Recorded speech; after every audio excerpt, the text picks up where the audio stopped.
درەنگ دابەشکردنی نەوتی سپی ماڵان ئەو کێشەی نۆ کابینەی حکومەتی هەرێمی کوردستان نەیتوانیوە چارەسەری بکات.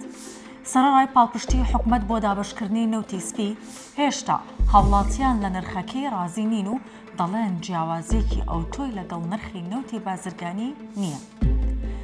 جگەلەوەی کوالێتێکەشی زۆر باش نییە. سەرباری ئەوانەش هەموو ساڵێک دابەشکردنی نەوتی سپی دوا دەکەوێت. بەشێک لە هاوڵاتیان کاتێک نەوتی سپیان پێدەگات وەرزی زستان و سەرماش نامێنێت.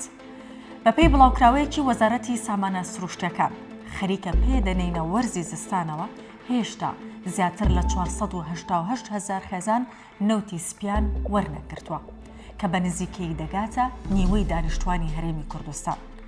حکومەتی هەرێمی کوردستان ساڵانە لە وەرزی زستان بە نرخی پاڵپشتی کراو نەوت بەسەر سەرجەم ئەو خێزانانە دابەش دەکات کە فۆرمی خۆراکیان هەیە.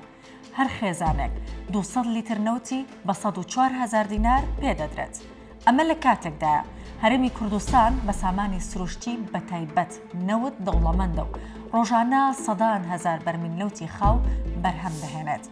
بەڵام تا ئێستا نەتوانراوە کێشەی سوتەمەنی چارەسەر بکرێت.